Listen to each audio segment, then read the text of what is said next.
Hola, ¿cómo están? Me llamo Uriel Bermúdez y sean bienvenidos una vez más a esta sección llamada ¿Qué pensaba? Una sección donde observamos y analizamos detenidamente todo lo que se esconde detrás del pensamiento de los más grandes mastodontes de la filosofía occidental y global. En el episodio de hoy veremos el pensamiento filosófico de quien es considerado el padre de la filosofía moderna, el francés René Descartes. Entonces, ¿qué era lo que pensaba René Descartes?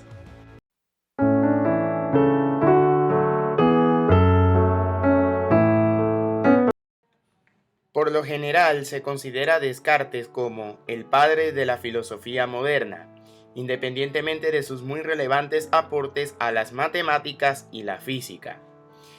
Este juicio se justifica principalmente por su decisión de rechazar las verdades recibidas, por ejemplo, de la escolástica, combatiendo activamente los prejuicios, y también por haber centrado su estudio en el propio problema del conocimiento, como un rodeo necesario para llegar a ver claro en otros temas de mayor importancia intrínseca, la moral, la medicina y la mecánica.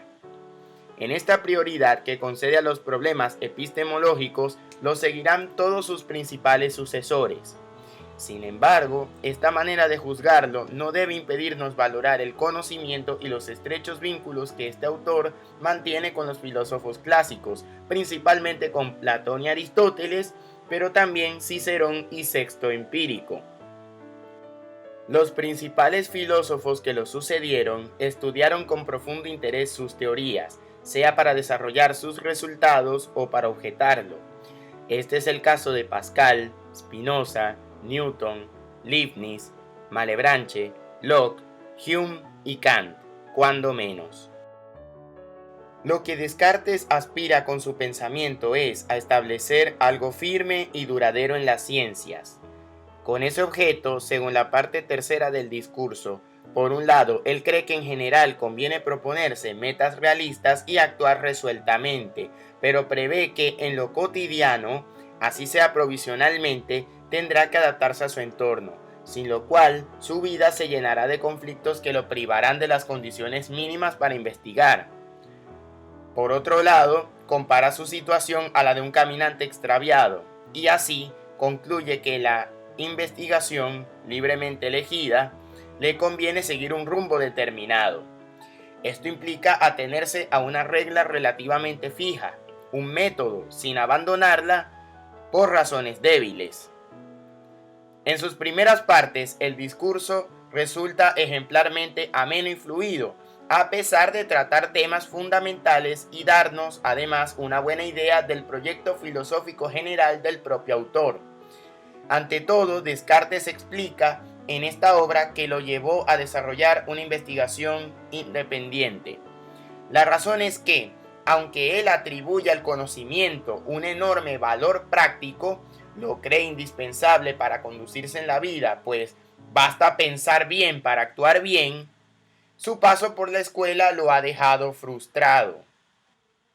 En aplicación de la primera regla del método, en busca de una evidencia indubitable, es decir, la aprehensión directa de la verdad de una proposición por medio de la inspección de la mente, Descartes pensaba que, en el contexto de la investigación, había que rehusarse a asentir a todo aquello de lo que pudiera dudarse racionalmente y estableció tres niveles principales de duda.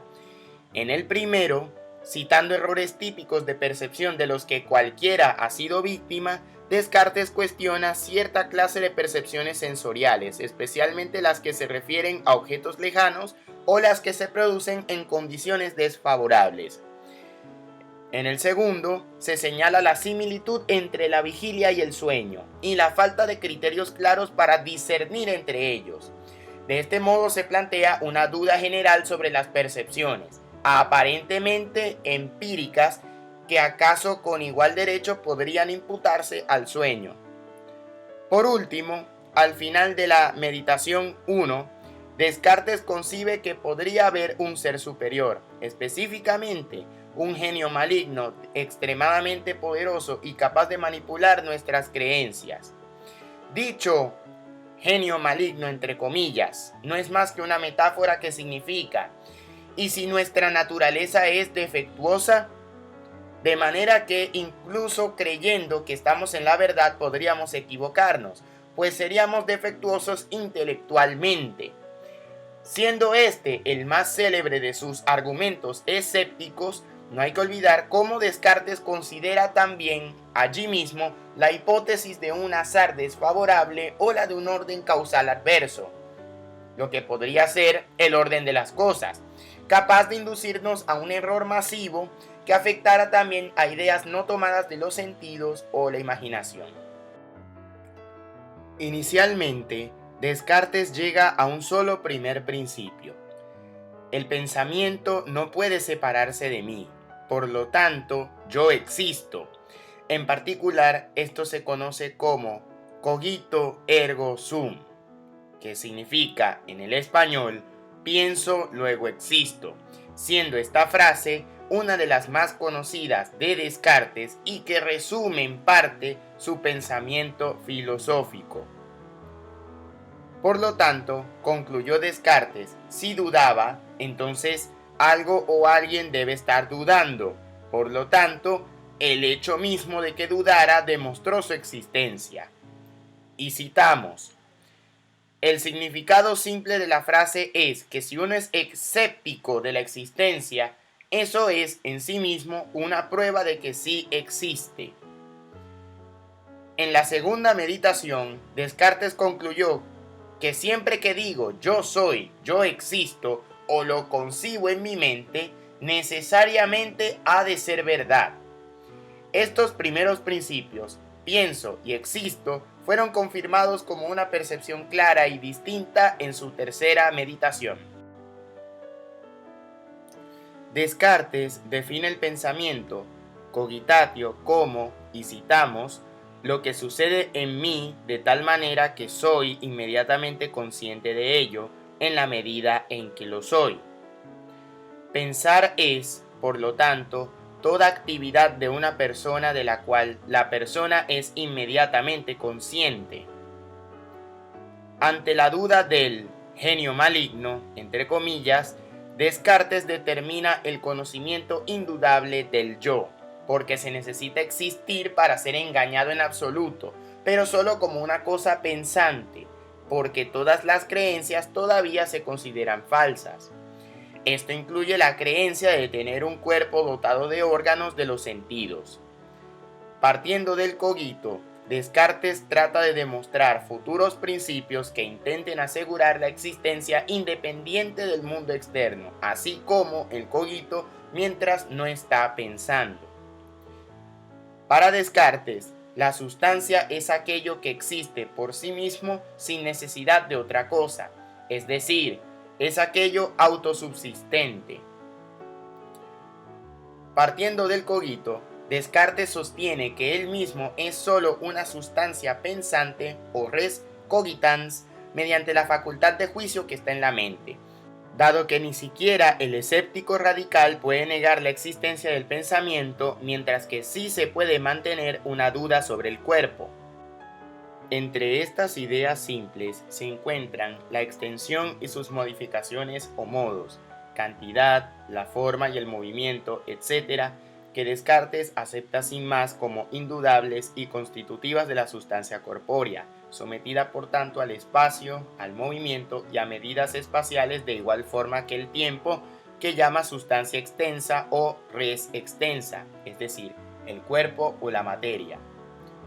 Mientras que el cuerpo es divisible y la mente o el alma es indivisible por naturaleza, argumentó que la mente y el cuerpo están estrechamente unidos, pero la mente no es impresionada de un modo inmediato por todas las partes del cuerpo, sino tan solo por el cerebro, o quizá tan solo por una exigua parte de aquel, es decir, por aquella en la que se dice que está el sentido común.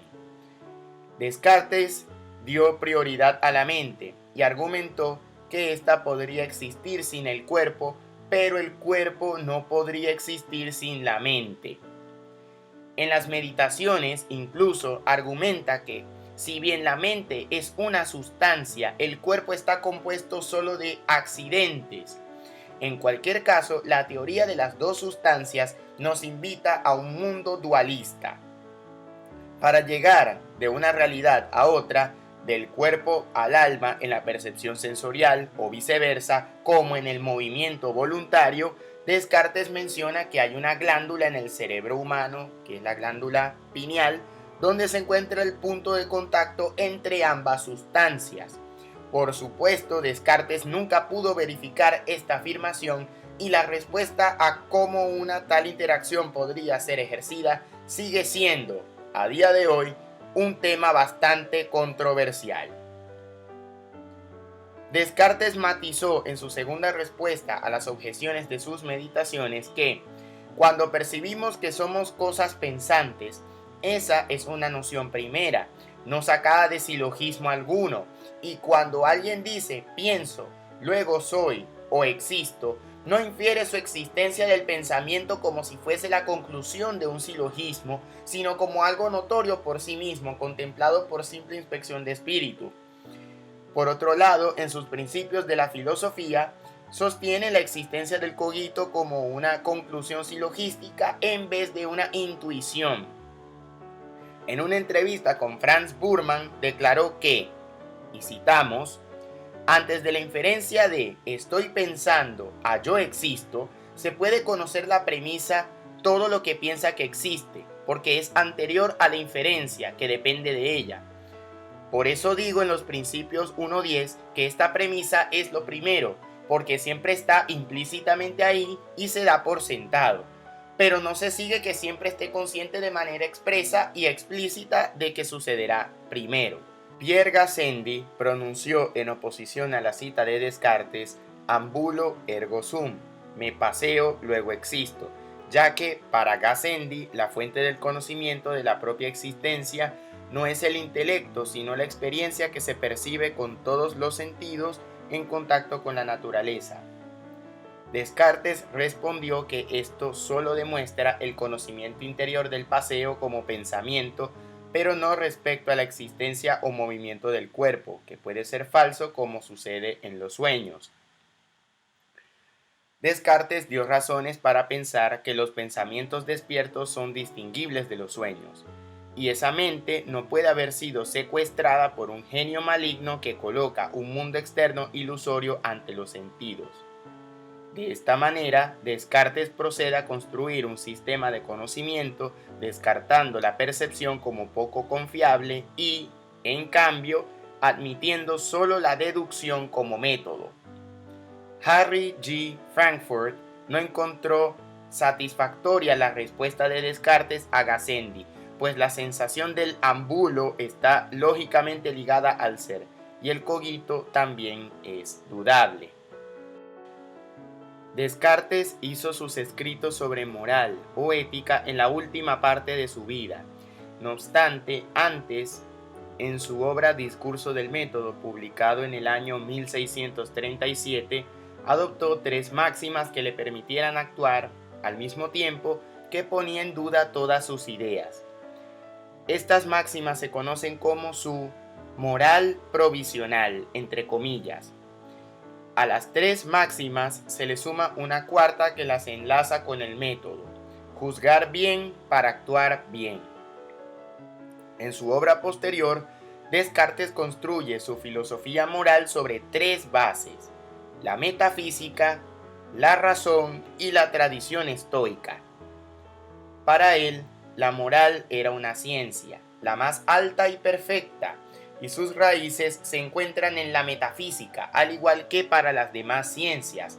Así pues, nos habla de la existencia de Dios, del lugar del hombre en la naturaleza, formula la teoría del dualismo mente-cuerpo y defiende el libre albedrío. Por otra parte, afirma su racionalismo cuando nos dice que la razón es suficiente al hombre para la búsqueda de los bienes que debe perseguir, y también cuando afirma que la virtud consiste en el razonamiento correcto que debería guiar nuestras acciones. La calidad del razonamiento depende de los conocimientos, ya que una mente bien informada se encuentra en mejores condiciones para tomar buenas decisiones. Las condiciones mentales también influirán en el proceso de razonamiento y por esto Descartes afirma que una filosofía moral completa debe incluir el estudio del funcionamiento del organismo humano. Él discutió estos temas en su correspondencia con la princesa Isabel de Bohemia y como resultado decidió escribir su tratado Las pasiones del alma, que contiene un estudio de los procesos y reacciones psicosomáticos en el hombre, con un énfasis en las emociones y pasiones. Descartes inicia la obra lamentando el estado de los escritos antiguos sobre las pasiones y declarando que, y citamos, me veré obligado a escribir como si estuviera considerando un tema que nadie había tratado antes que yo. En él identifica 6 pasiones primitivas, tales como el asombro, el amor, el odio, el deseo, la alegría y la tristeza. Un número ilimitado de pasiones surgen de la combinación de estas. El hombre debería buscar el bien supremo, que Descartes, siguiendo a Zenón, identifica con la virtud. Para Epicuro, el bien soberano era el placer, y Descartes dice que, de hecho, esto no está en contradicción con la enseñanza de Zenón, porque la virtud produce un placer espiritual, que es mejor que el placer corporal. En cuanto a la opinión de Aristóteles de que la felicidad depende tanto de la virtud moral como de los bienes de la fortuna como un grado moderado de riqueza, Descartes no niega que las fortunas contribuyan a la felicidad, pero remarca que están en gran proporción fuera de control, mientras que la mente de uno está bajo el control completo de uno. Si el video te gustó, no te olvides de darle un me gusta y compártelo con cualquier persona que consideres le interese esta temática. Suscríbete al canal y activa las notificaciones dándole a la campanita si quieres ver más videos de este estilo. También no te olvides de seguirme en mis redes sociales que están abajo en la caja de descripción. Sin más nada que decir, se despide este humilde servidor, Uriel Bermúdez, y esto era Lo que pensaba René Descartes.